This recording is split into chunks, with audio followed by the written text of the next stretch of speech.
It's the Super Secret Sex Show. So, Tim, tell me, how did you first learn about sex? I I'm pretty positive I never had the talk with my folks.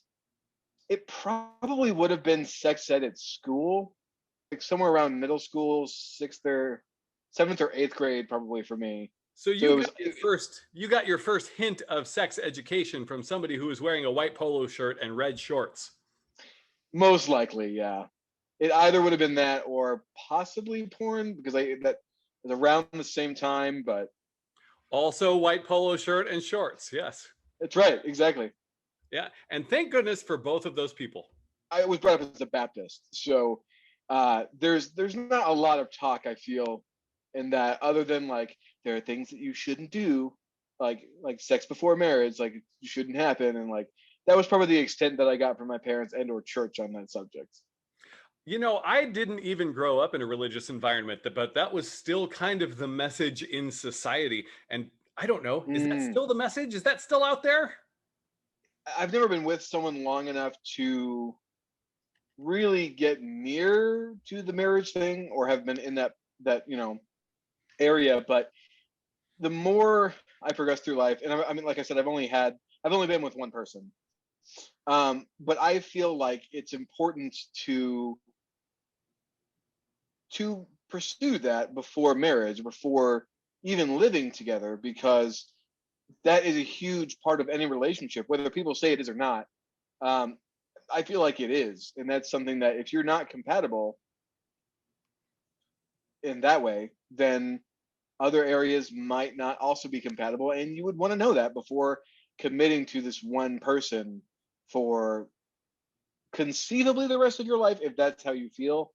And much the same way as like living together, I feel like that is something else that I was raised that it's like taboo, because according to that background, living together also leads to sex. Well, if you're doing Although, it right. right, yeah, naturally. Although, I mean, I lived with another guy for several years, and we never had any hint of doing that. So, Missed uh, opportunities, sir. I know. I mean, if anything, I'm such a huge cuddly bear. Like, who wouldn't want to hit this? Uh, Well, you know, cuddling leads to sex. So, it's true. So does dancing. yes, those parents in Footloose had it right. But what about those in Dirty Dancing? Much like Parents are the living together, worst, I guess. they are. This is what Well, movies have taught us. more specifically, probably 80s to 90s movies. Are there any 80s or 90s movie parents that are worth anything at all?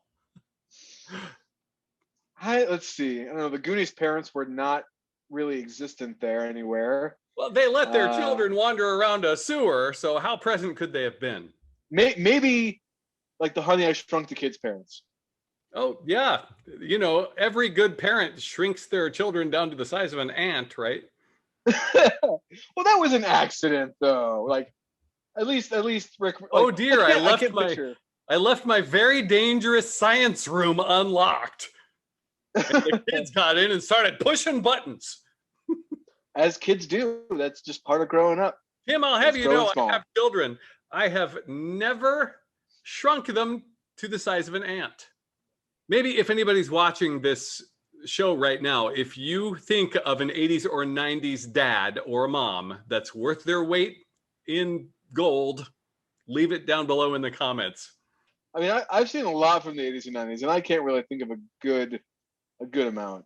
I really can't. But I So, mean, but as far as that movie goes, as far as Honey I Shrunk the Kids, I can never picture Rick Moranis being a bad parent. he probably also never had the talk with his kids. I I don't don't know. know. I don't know how any of this works. Your mother and I conceived using a robot.